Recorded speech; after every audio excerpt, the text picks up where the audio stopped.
morning, everyone. Thank you for inviting me to speak about facilitative mindset. And I asked and requested Cindy to have a material printed. And this is just a sensing tool.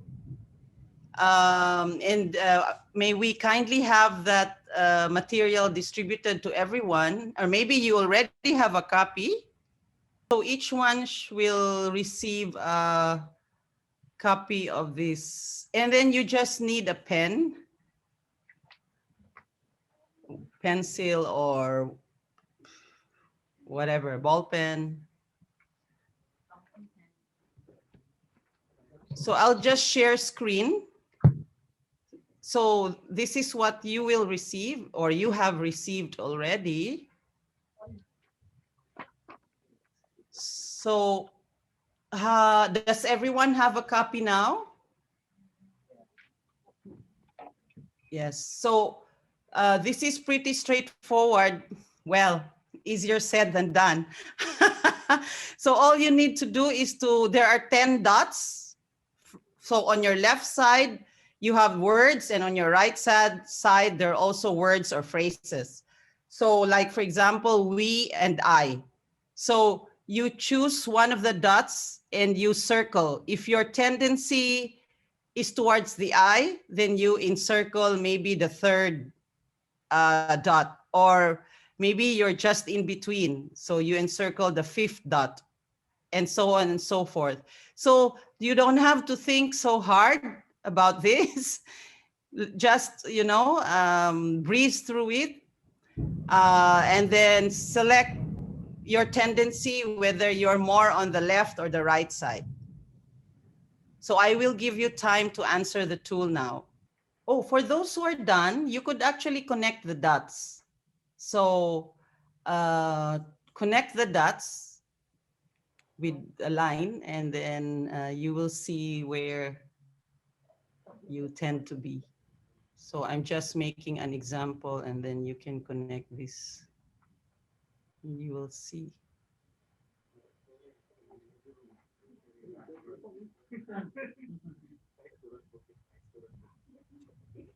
Something like that. So you don't have to share your tool with others now. It's sometimes very personal, and some people don't like to share the results. If you want to share later after this session or in the coming days, it's also, that's your right, no? And your choice. So I understand everybody has done answering, selecting the dot and connecting the dots. Now, I would like to ask some of you, feel free to share or not to share. Was there any surprise for you? How was it answering this sensing tool? Hi, Carmela. So for Hello. me, I struggle. Um, how do I say? I am sometimes both. I feel I want to be in control, and yet I know in my head I should collaborate. So there is a conflict in me. Yeah. Hi, Carmela. A man here.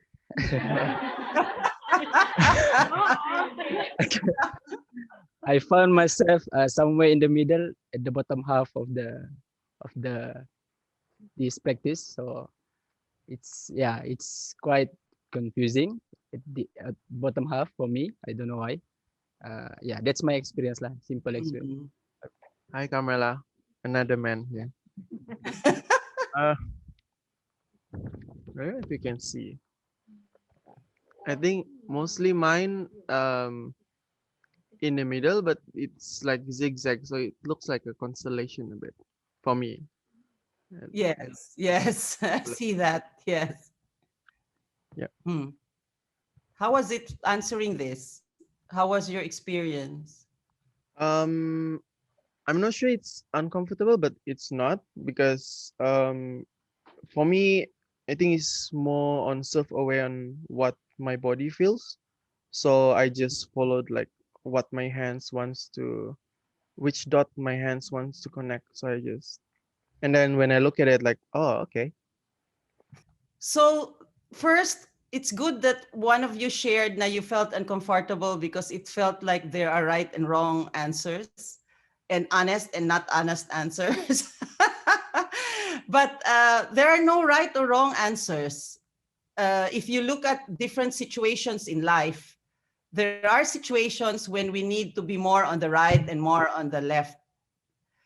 For example, this is using influence and power. So what's the difference between the two? Power, if you are just relying on power in what you do, you will say, well, let's go to the president. He can just impose this. Or let's go to Cindy. Cindy can just issue a memo and everything will be solved. You know, that's the use of power. And then using influence is trying to make people understand why a policy has to be implemented or why it has to be done this way, and let people discuss or gather, no, to influence, to use influence to make people understand. So there are situations when you need to use power. And there are also situations when that will not work because you will encounter more rebellion, maybe more protests, uh, more conflict. So there's no right or wrong answer.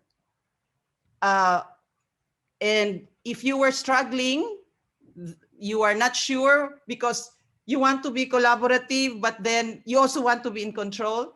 There are many situations in our life why we do that and why we feel that way. So if you want to feel in control, maybe that's because you want quality results, or you just want to get your own way done or followed. So the motivation is what counts in so many situations in our life, right? But then when we are thinking of being facilitative, we have to always think that the process is as valuable as the results. Because this is where things get very tricky when we think that I will impose things because anyway I know I'm the expert, I have all the knowledge, I'm the president after all, and then I have the best interests of everybody in my mind. So it's like it's an imposition with quality results, with, you know, goodwill at the back of it. But then the process also suffers. So people feel that they were not heard. People feel that they were set aside and not given the voice.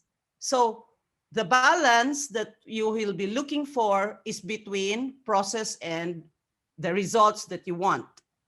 So in the facilitative mindset, we always have to ask ourselves, how can we achieve the results that are best without sacrificing the process? So, and allowing people to participate, for example, to have a voice or to weigh in on the options that are given, or even to deliberate on the options. So that's I understand why you feel, oh, I want to be collaborative, but I want to be in control. I mean, understand yourself why you feel that way, and then think, what are the results I want, but what process would be best for this, no? So also there's another saying that between content and process again, you want to, the content are the results, right? And therefore, or it could be the inputs. So even when you are facilitating some events, it's a learning event, it's a problem solving event, it's a networking event, whatever that event is, a project planning workshop, you decide on the content. You can put the agenda, but then the process of setting the agenda can also be conflict ridden because the agenda was imposed.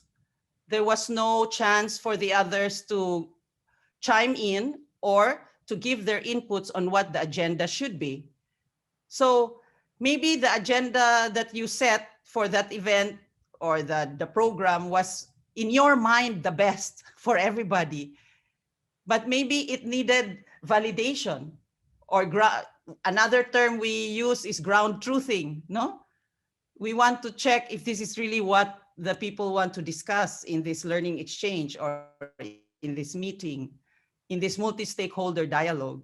So we always bear in mind, no, that we want to balance content and process, results and process.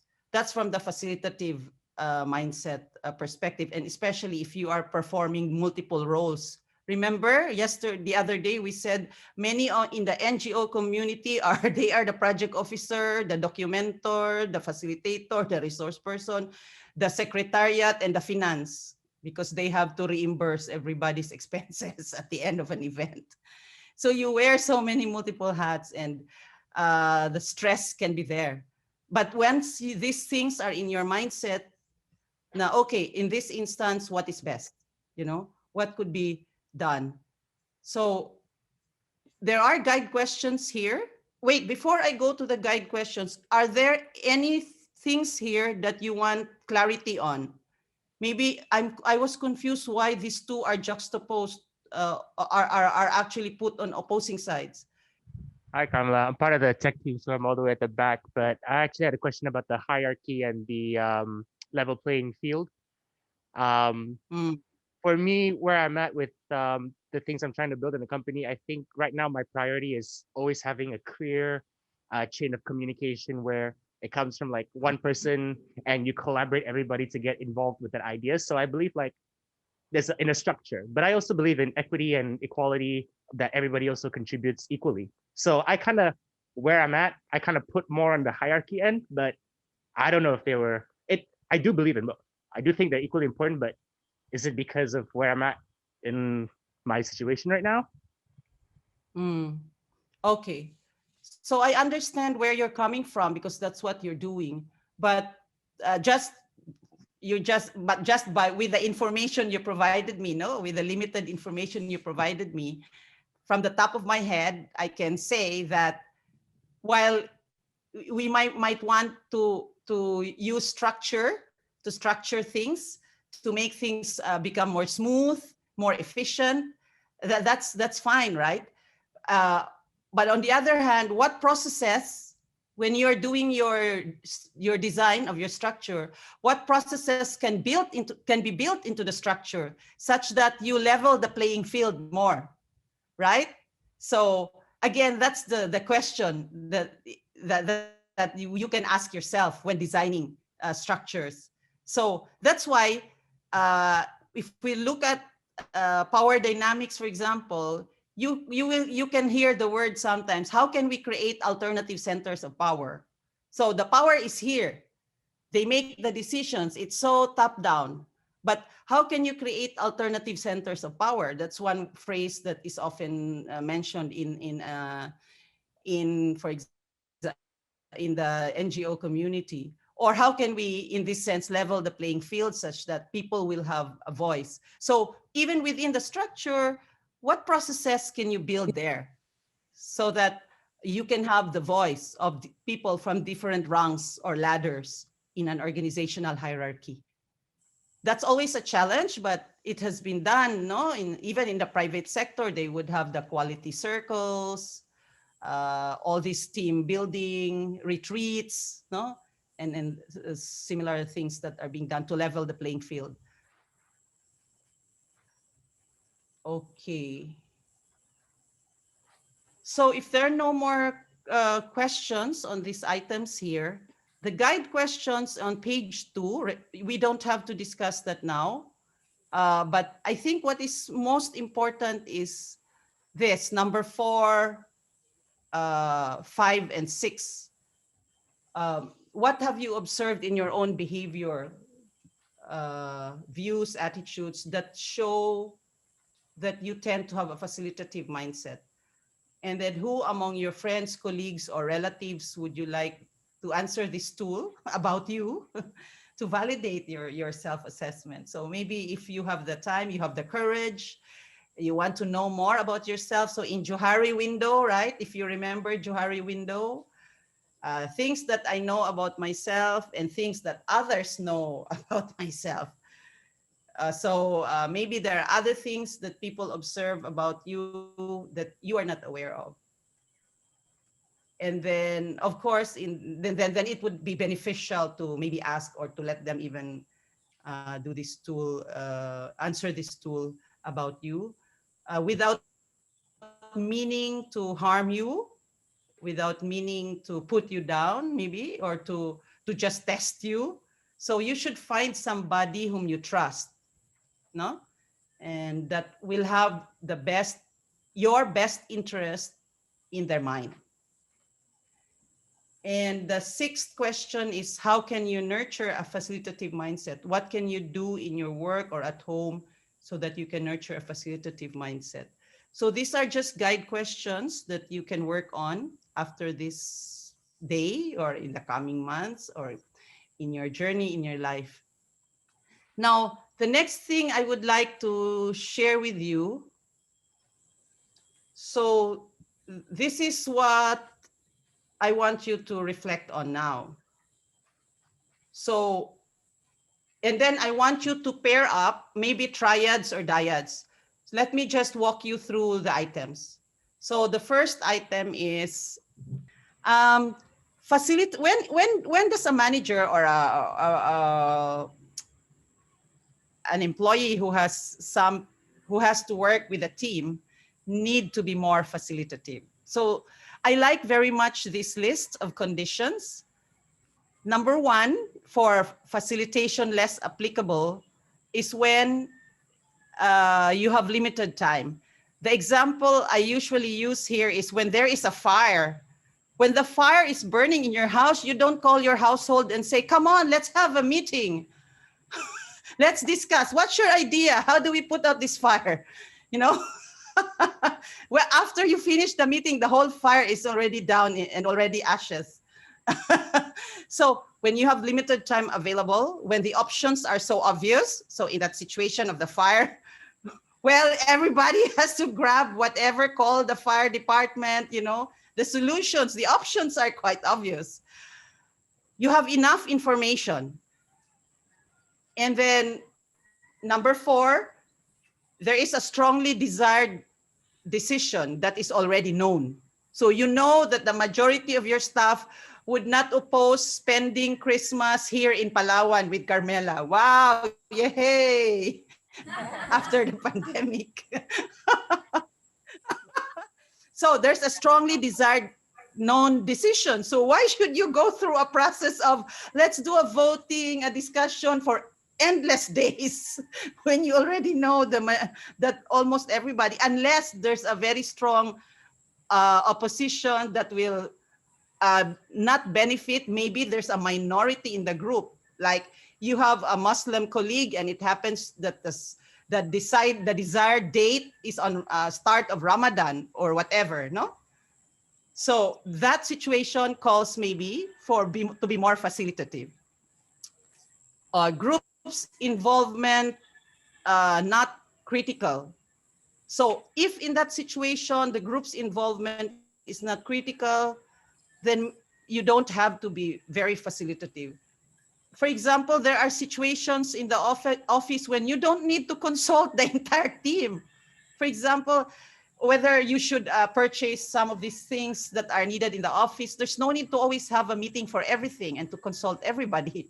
So think about those situations when the group's involvement is not critical and there's no need to be very facilitative in those situations. Or if you are the manager and you are the expert and everybody knows you are the expert, why should you ask everybody's input only to say, well, you don't know so many things, I will decide.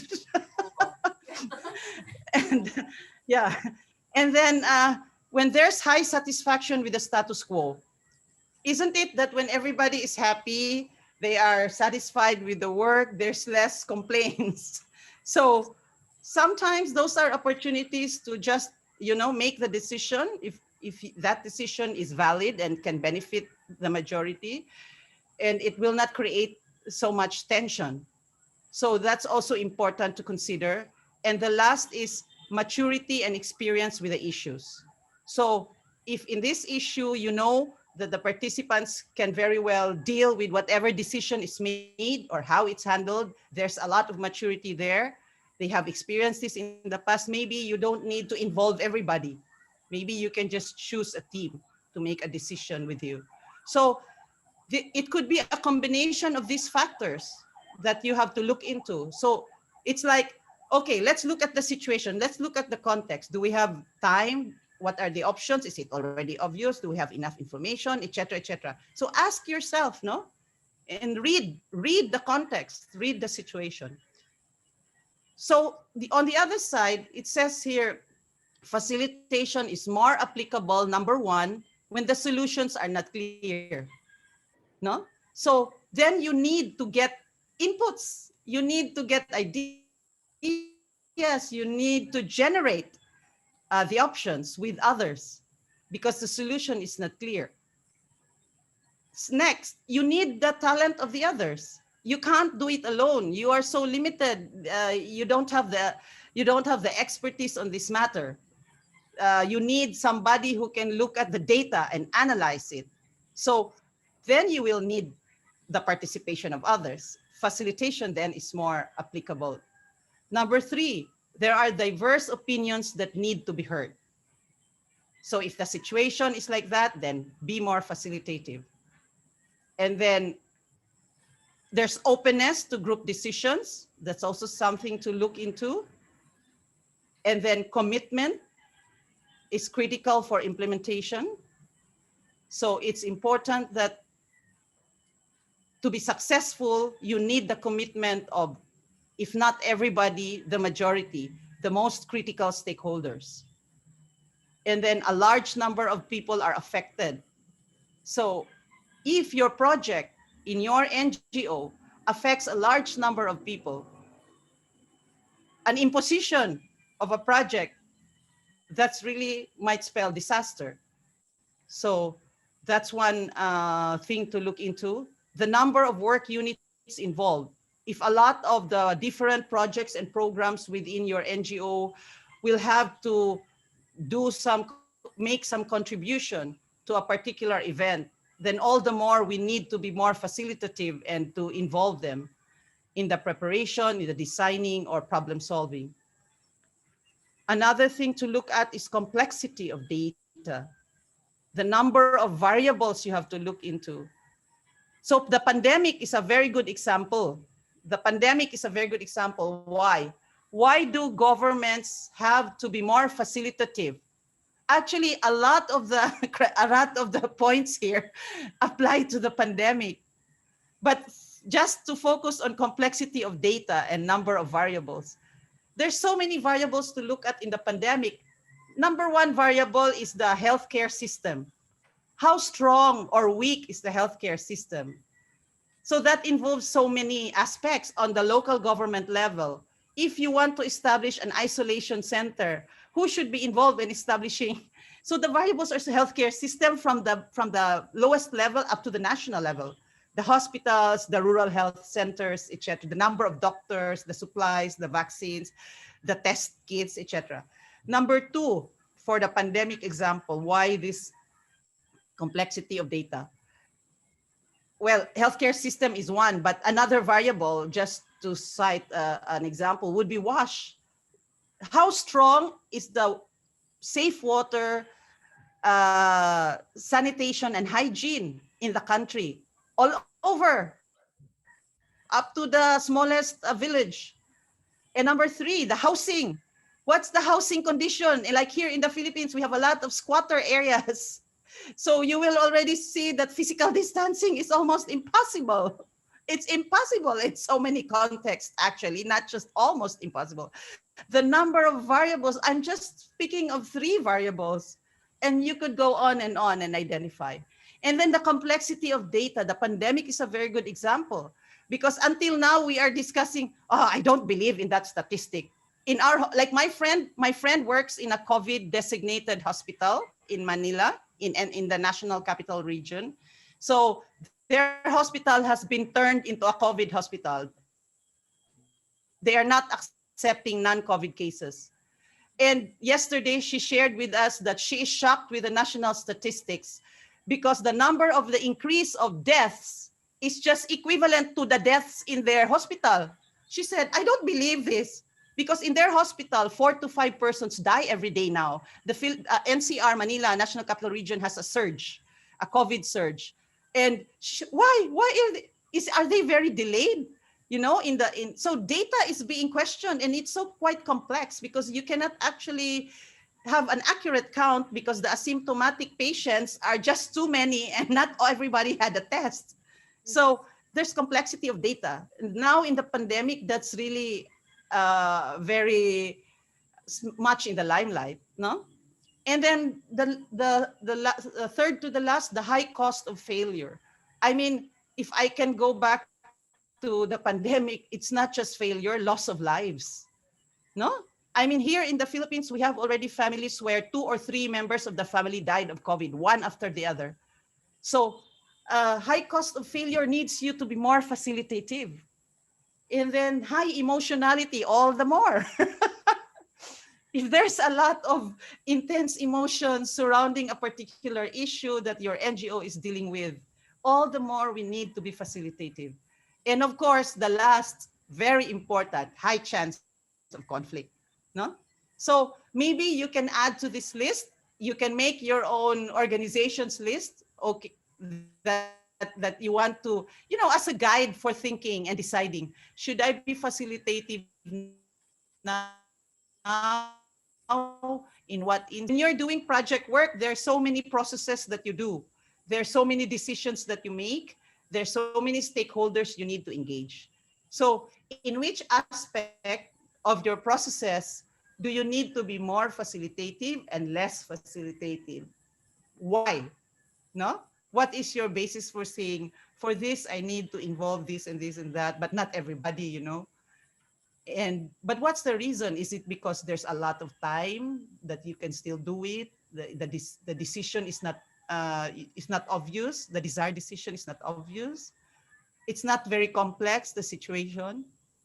So these are just our 1, 2, 3 guides that we need to think and consider, think about and consider when we are deciding when to be facilitative and less facilitative. Now I shut up, zip, and I need you to form triads and think of a situation.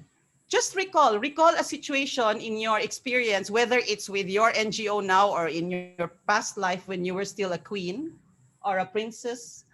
Uh, try to remember what was the situation wherein you would have, so it could be 2 situations you can share. I should have done this because, or wow, now I realize I was right when I became more facilitative or less facilitative in this situation. So form triads and discuss in maybe 10 minutes. You give 3 minutes for each person to share. Now it's 9:40, then let's 9:50 or 9:55 is also fine. Okay, triads until 9:55. So about 15 minutes. So groups of three, groups of three. So, so just to repeat the instructions, recall an experience wherein you think you should have been more facilitative, or recall an experience wherein you will say, wow, I did the right thing, that I was more facilitative. Now I'm quiet. Okay, did you remember her question? Recall an experience, Carms, recall an experience where you... Okay. Recall an experience where you feel you should have been more facilitative and why. And then the second is, but you can choose between the two. The second choice is recall an experience wherein you were facilitative and you think you did the right thing because what were the reasons why you think you did the right thing. So just choose between the two, no? Okay, choose between the two. You don't have to answer both.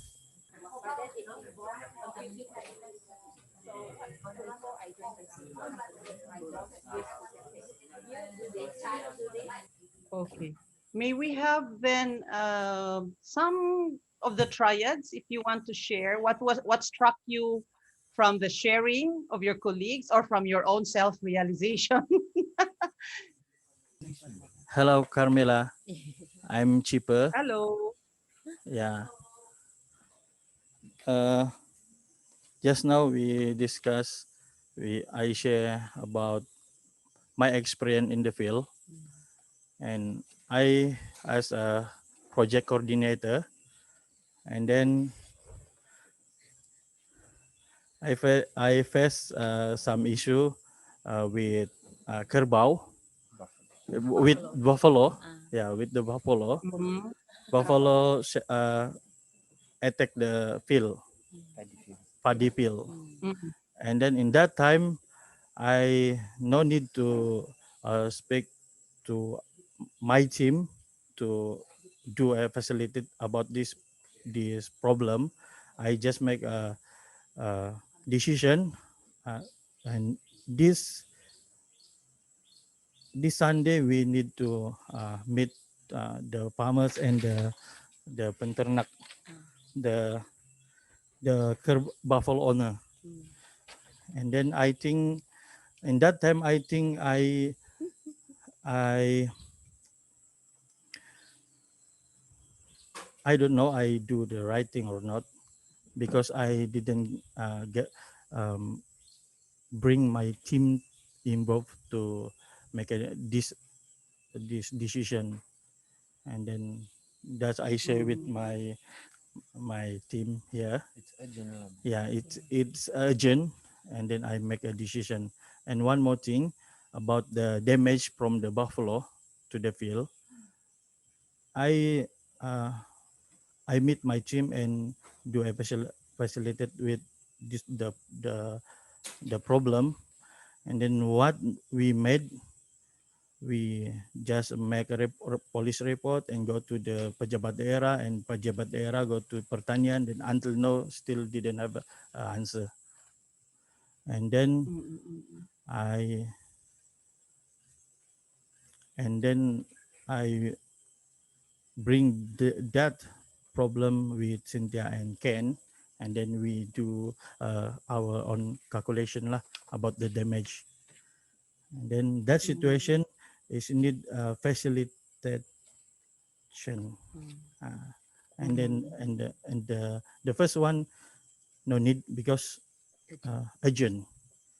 Yeah. Mhm. Okay, Okay. that's all for me. Yeah. Thank you for sharing. That's a very concrete experience, no, and very recent or ongoing, Hi, actually. Camila. Anyone else? Yes. Yeah, from the same group, I just want to share the Buffalo experience. But we also felt that there were times when something that can be done with less facilitation because it's a there's an urgency to it. But uh, instead of dealing with meeting with the owners of the Buffalo, there was in the past people say we don't have enough data on the movements of this buffalo, we need to do a research on their movement or put a satellite collar onto their necks. So that's an example of uh, that doesn't need a facilitation. They already have the data, but researchers or other people insist we need more data. Just prolong the problem. I want to say though, Yeah.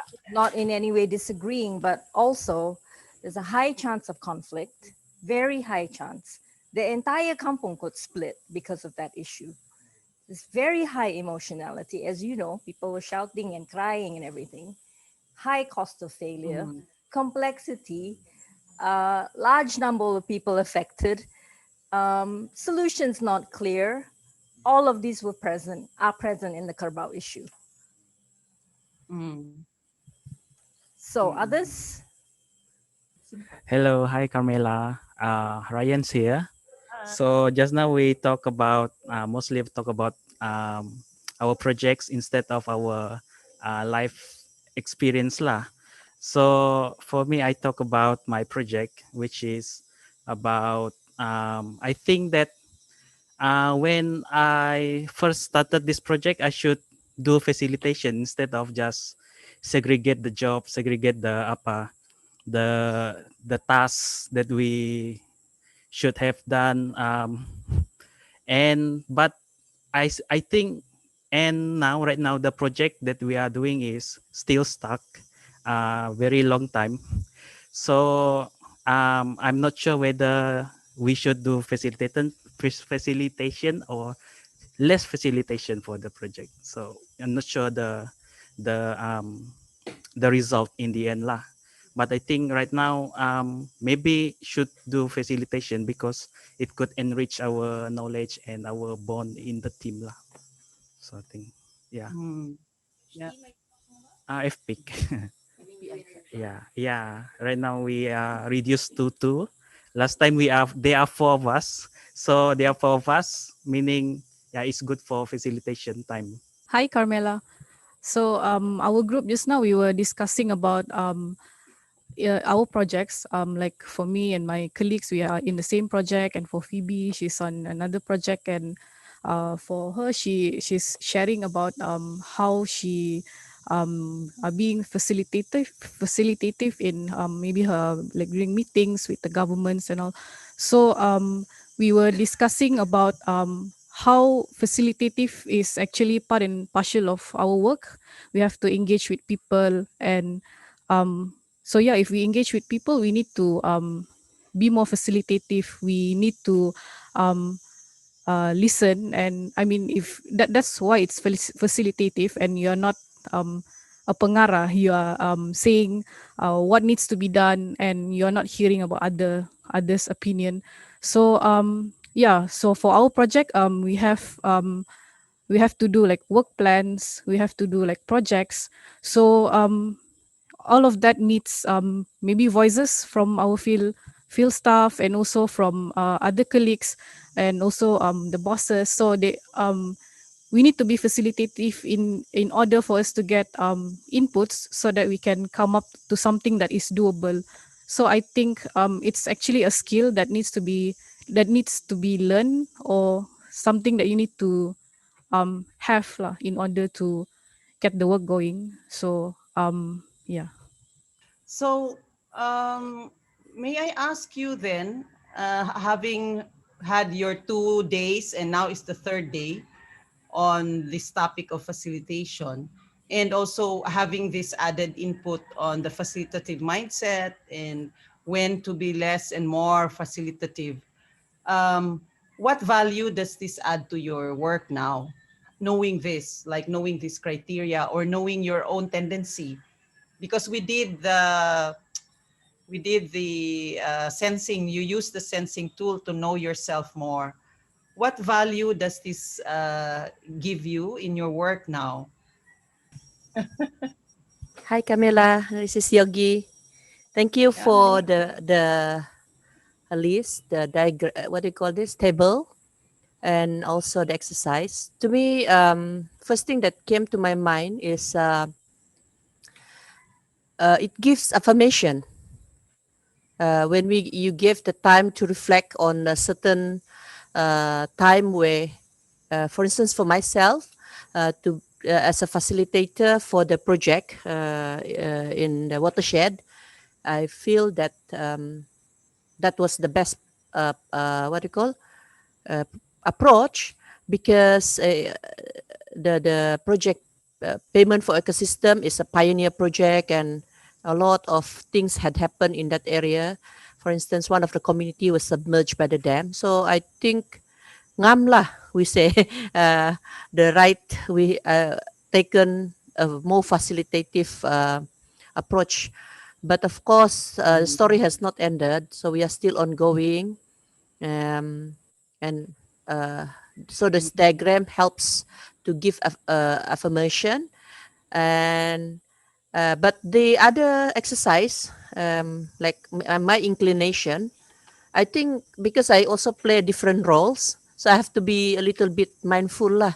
When I become in my organization, it's as a human resource, and the other one when we have to finalize, especially doing the report and thinking of the KPIs, then I have to be like less facilitative lah, to get the job done.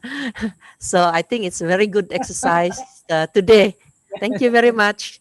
Salamat. Okay. Hi, Camilla. Winnie here. Hi. Yes, to me, it does add value in a sense that I look at facilitation after all these years is it's like it's a change of mindset. Every day we engage with people, whether we like it or not. Sometimes it's just engaging with one person. I'm in the HR, so even if between two person, if you have a facilitative mindset, you can still facilitate. So how it add value to me, it's more like I don't presume, no, the presumption, of how people think, but I hear, and I feel what is happening in their lives, and it helps me to make a clearer decision and help me to look at the situation in a more holistic manner. Yeah, so it does help, does add value to my decision making lah. Yeah, Yes. thank you. Thank you very much for that. Um, there are, of course, a lot of situations in your work where you can apply this, and it's up to you to reflect, no, on in and to use it uh, when needed, for you to be able to decide if you need to be facilitative more or less in a particular situation. And before I go, I want to share with you something. We will not have a lot of time to discuss this, but I will send the material to Cindy because I mentioned this yesterday. Another important guide would be to understand the type of situation you're dealing with. Let me just share the material. Um,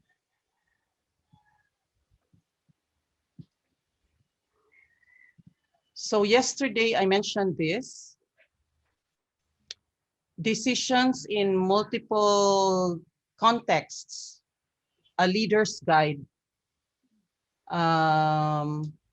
So I mentioned the 4 types of contexts: simple, complicated, simple, complicated, complex, and chaotic. So simple, complicated, complex, and chaotic.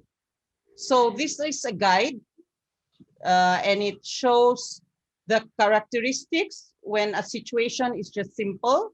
So for example, you are just trying to decide when you enter a village. Here in the Philippines, when you enter a village, you need to do a courtesy call to the local government official or the local chief executive, the elected official.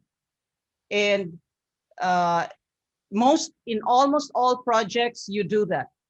No, I mean, if you really want to implement something in the village, you need also the local government to know and but then it's not as simple as that, because there are situations when the project you're about to implement is in a conflict situation. There is a conflict between, for example, Philippine government and the armed groups. So this is not simple. The project might be simple. It's just building a school, no?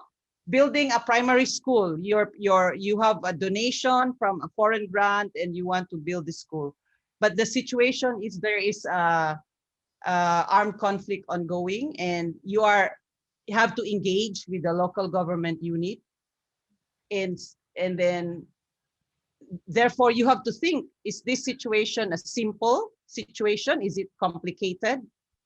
Is it complex, or is it chaotic? So let's start with a chaotic situation. So in a chaotic situation, there's high turbulence. So usually conflict situations have high turbulence. There are no clear cause and effect relationships. So there's no point in looking for the right answers. So there are situations when you don't know yet what causes what. because there are some things are triggered by something that maybe it was a historical cause 30 years ago, the trauma, collective trauma, whatever. So sometimes it's that chaotic, many decisions to make, but no time to think. No, it's high tension situation, and there's a lot of patterns ongoing, dynamics that you need to be aware of.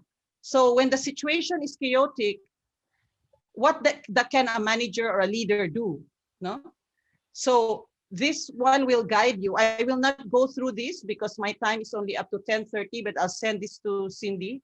I'll send the whole article, including this, because I made this. I just made this myself, put it in a time experience of paralysis. There is still flux and unpredictability in complex situation, but not as much as a chaotic situation.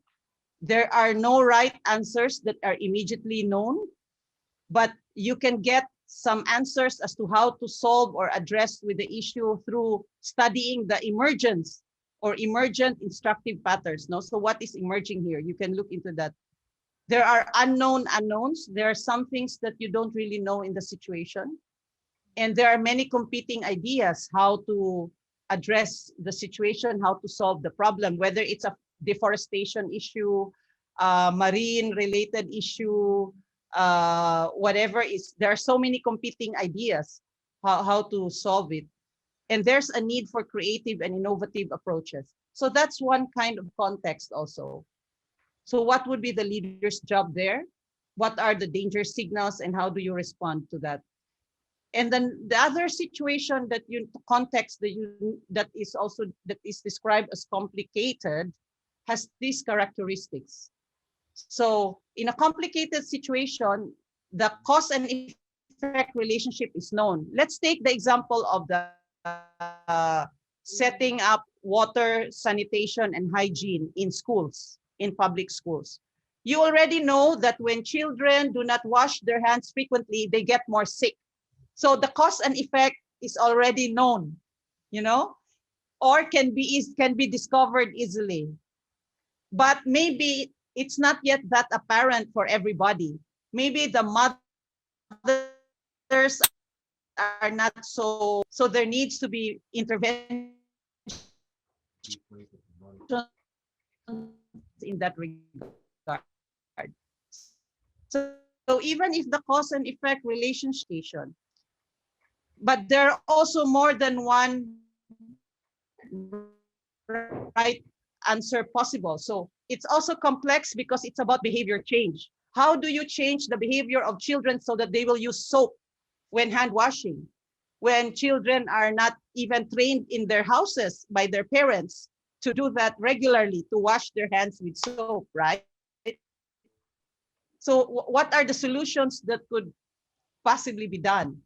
So there are known unknowns. There are some things you don't know, maybe about the culture. What is the cultural reason why children are not using soap or not even washing their hands in the critical times, like after using the toilet, before and after eating, for example, no? So there are known unknowns, no? So you want to discover that. And it's a situation where that you can do fact-based management. You can gather the facts and then address and find the solutions. So that's a complicated situation. So compared to the complex situation, there is more flexibility, flux or movement and changes in the scenarios in a complex situation. There are some things you don't know yet, and things that unknowns that you don't know it, no? There are so many competing ideas, and there are no right answers. So most of these are maybe land rights, boundary conflicts, maybe with a history, historical context of injustice also. Maybe these are complex situations, but they could also be bordering as chaotic situations if there's a lot of conflict ongoing and you don't know who are the perpetrators, you don't know why they start to do this, no? So, but there are also situations that are just simple, repeating patterns and consistent. These patterns really happen. and you know the cause and effect relationship, and there are already right answers that exist. So an example is when there is diarrhea in the village, and there it's already known that these are the causes, these are the complicated, but in some situations it's just a simple solution, because all the knowns about that diarrhea has been studied extensively. There are already implementing the project in the right way so that you can reach your project objective. So it's important uh, to also look at the context, the characteristic of the context, so that you will know as leaders or as manager how best you could respond to the situation. Whether you need to be more participatory in the approaches that you take, you need to be more facilitative, or whether uh, you need to just implement the project because you know the solution, you can talk to the local chief executive. The local chief executive has a buy-in already, and it's a simple situation. So I will just share this with Cindy, and then you can reflect on it and maybe discuss it, not just even in the context of this 3-day event, but even after. And so understanding the context is very important to just to have a sense, no, of how do I approach this situation, given that this is the characteristic of the context. So I want to stop there. I know I still have 9 minutes, but I think that's it for me. And I hope that this session has been fruitful for you.